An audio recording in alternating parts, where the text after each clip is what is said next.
Hey, what's up? This is Scott with Level Up Tutorials, and in this video, we are going to talk about conditionals, and we're going to have parent-child relationships with more than one component in React. So let's get started on that right now.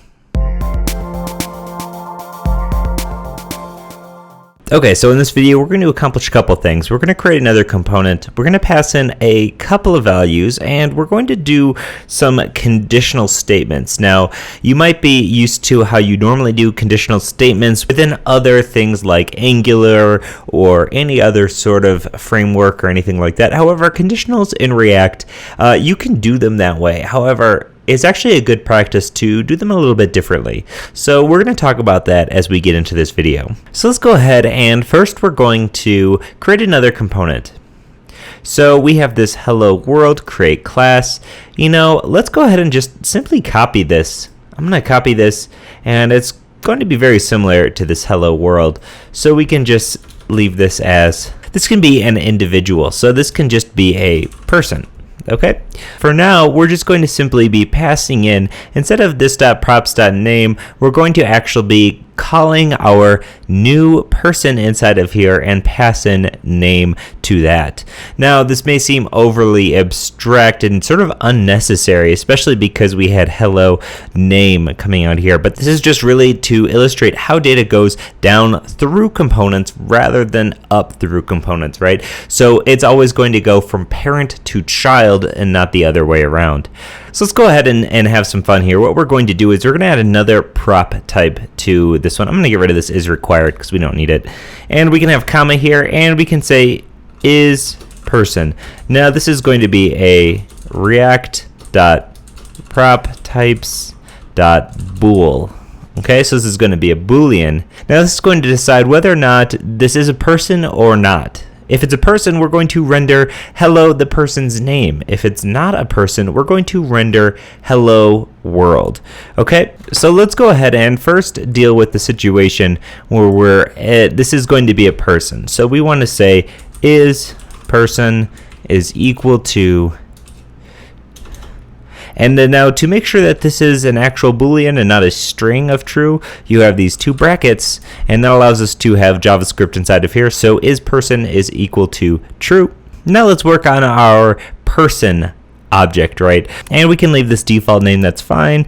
Now in our render statement, we don't want to include hello and any of this stuff anymore. We just simply want this to be like a span. So we can just simply say span like so. So now we're just going to be rendering this.props.name. Now this.props.name refers to the name that's passed into person. Now if we come up here, we can simply say person, and person's name is going to be equal to, and inside of brackets once more, this.props.name. So to reiterate, name Tim is coming into this initial hello world. From hello world, it's then being passed in to person, and then it's going to be output here. So now let's refresh our page here and check out what the results are. And the results are a syntax error because I did not close off this component. Which if you had good eyes, you would have seen that I did not. Now, this is a good opportunity to mention if you have a self-closing component, as in not like this h1 that has a closing element here, you do need to close your elements. So we do need to say / greater than. Otherwise, it's going to give you an error if you don't have this /. Okay, so back to our component that's actually typed correctly, and we now see hello Tim, which is passed in through two components down from parent to child. Okay, now let's write some conditional stuff. We want this to only output person itself if this is declared as a person. So inside of our render function, let's go ahead and define a variable. We can just say var greeting. Now the default value for greeting is just going to be simply a string of world. Okay? Now let's go ahead and write our conditional. And what we can say is, now keep in mind I'm writing this out sort of a long form just to make this very obvious here. We can say if this dot props dot is person, then we're going to be having greeting is actually equal to.